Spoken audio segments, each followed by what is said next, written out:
శంకరభరణ్ సినిమాకి నాగేశ్వరరావు గారిని చేద్దామని అనుకున్నారంట మీరు? నాగేశ్వరరావు గారిని అనుకున్నారు, కృష్ణరాజు గారిని అనుకున్నారు. నాగేశ్వరరావు మ్యూజికల్ ఓరియంటెడ్ సినిమాలు చాలా చేశాడు ఆయన. అంటే అప్పుడు నాగేశ్వరరావు గారికి ఆయనకి మన విశ్వనాథ్ గారికి టర్మ్స్ బాగున్నాయా? నేను పరిచయం చేసినటువంటి డైరెక్టరు నన్ను వదిలిపెట్టి అటు వెళ్ళిపోయాడు అనేటటువంటి ఫీలింగ్ ఉంటుంది కదా. సో ఫైనల్గా జేవి సోమయాజరావు గారిని ఫిక్స్ చేశాను. విశ్వం మనం ఒక సినిమా చేయాలి, దాన్ని సూత్రధారులు అనేటటువంటి సినిమాగా చేశాడు. బయట తిరుగుతున్న గాసిప్ అయితే నిజమే. ఇప్పుడు సక్సెస్ అనేది అది పెద్దగా సక్సెస్ కాలేదు. నాగేశ్వర గారితో చేస్తే రిజల్ట్ వేరేగా ఉండేదేమో. శంకర శాస్త్రి కన్నా ముందు నాగేశ్వరరావు గారు కనిపిస్తారు కదా. అంటే మీరు విశ్వనాథ్ గారితో చాలా లాంగ్ అసోసియేషన్ కాబట్టి బయట ఒకటి సర్క్యులేషన్లో ఉన్న వార్త, ఇది నిజమో కాదో మీరే చెప్పాలి, శంకరభరణ్ సినిమాకి నాగేశ్వరరావు గారిని చేద్దామని అనుకున్నారంట, నిజమే? అనుకున్నారండి. నిజమా? శంకరాభరణం దానికి శంకర శాస్త్రి గారిని నాగేశ్వరరావు గారు చేస్తే ఎలా ఉంటుంది? నాగేశ్వరరావు గారిని అనుకున్నారు, కృష్ణరాజు గారిని అనుకున్నారు.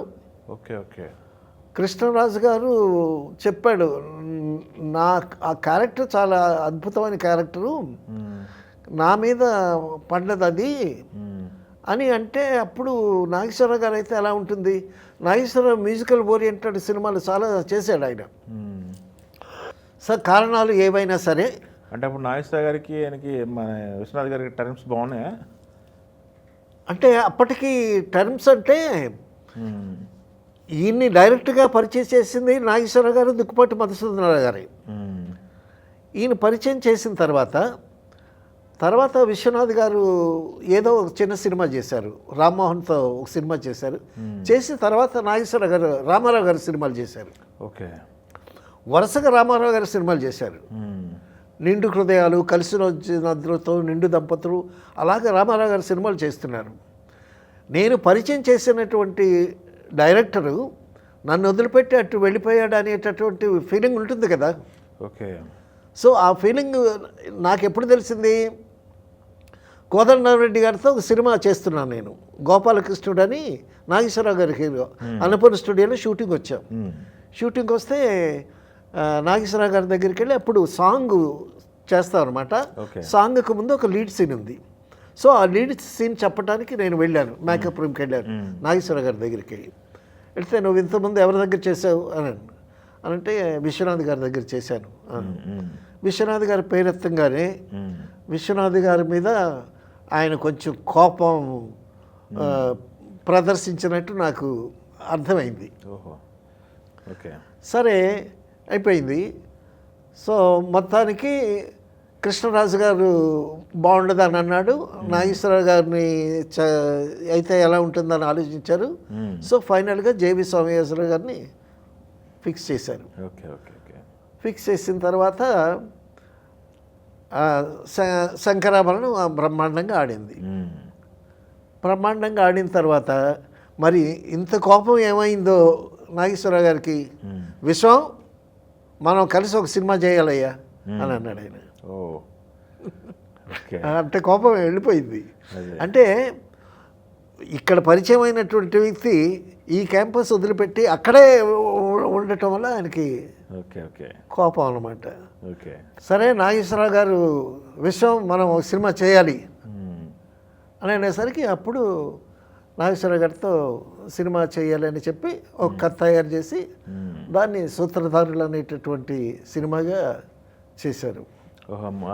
అంటే నాగేశ్వరరావు గారు, మురళీమోహన్. అయితే ఆప్షన్స్ అయితే బయట తిరుగుతున్న గాసిప్ అయితే నిజమే, నాగేశ్వరరావు గారిని ఆలోచించారు. సూత్రధారులు సినిమా చేశారు. అది ఇప్పుడు సక్సెస్ అనేది అది పెద్దగా సక్సెస్ కాలేదు. బట్ సక్సెస్ అనేది సో మెనీ ఫ్యాక్టర్స్ మీద బేస్ అయి ఉంటుంది. కథ కానీ, ఆ క్యారెక్టర్స్ ఫిట్టింగ్ కానీ, తర్వాత ఆ సినిమా రిలీజ్ అయ్యేటప్పుడు పరిస్థితులు కానీ, ఎన్నో ఫ్యాక్టర్స్ మీద ఆధారపడి ఉంటుంది సక్సెస్. విశ్వనాథ్ గారి సినిమా కాలం మారింది రిలీజ్ అయ్యేటప్పుడు, అప్పుడు వర్షాలు. తర్వాత ప్రేమనగర్ రిలీజ్ అయ్యేటప్పుడు కూడా వరుసగా వర్షాలు. మరి ప్రేమనగర్ అద్భుతంగా ఆడింది, కాలం మారింది కూడా 100 days ఆడింది. సో ఆడియన్స్ పరిస్థితిని బట్టి, కాంపిటీషన్స్ బట్టి అది సక్సెస్ అనేది it is in the hands of audience. Yes of course ఎన్ని ఆప్షన్స్ ఆలోచించారు కానీ శంకరాభరణంకి సంబంధించి సోమయాజులు గారు పూర్తి న్యాయం చేశారని పూర్తి న్యాయం చేశారు. ఎస్ ఆ క్యారెక్టర్కి ఇప్పుడు మనం మాట్లాడే తర్వాత ఈ శంకరాభరణాన్ని హిందీలో తీశారు, గిరీష్ కర్నాడ్ని పెట్టి తీశారు. శంకరాభరణం తెలుగులో ఎంత అద్భుతంగా ఆడిందో అందరికీ తెలిసిన విషయమే. అవునవును. కానీ హిందీలో ఆడలా. ఎందుకంటే గిరీష్ కర్నాడ్ మీద ఆల్రెడీ ఒక ఇమేజ్ ఉంది. ఓకే. ఇక్కడ జేవి సోమయాజుల గారి మీద ఇమేజ్ లేదు. ఇక్కడ జేవి సోమయాజులు కనిపించలేదు, క్యారెక్టర్ కనిపించింది. అక్కడ గిరీష్ కర్నాడ్ కనిపించాడు, క్యారెక్టర్ కనిపించలే. అసలు హిందీలో కూడా అతనే పెట్టి తీస్తే బాగుండేదే అని అన్నారంట. Okay okay okay. సో ఆ విధంగా క్యారెక్టర్ ఫిట్టింగ్ కూడా ఆధారపడి ఉంటుంది. అంటే నాగేశ్వరరావు గారు అప్పటికి ఇమేజ్ ఉంది కాబట్టి నాగేశ్వరరావు గారు అయితే నాగేశ్వరరావు గారితో చేస్తే రిజల్ట్ వేరేగా ఉండేదేమో. నాగేశ్వరరావు గారు చేస్తే శంకర శాస్త్రి కన్నా ముందు నాగేశ్వరరావు గారు కనిపిస్తారు కదా. Okay okay. అక్కడ శంకర శాస్త్రి కనిపించాలి. Okay okay. ఆ శంకర శాస్త్రికి కరెక్ట్గా జేవి సోమయాజులు గారు సరిపోయారు.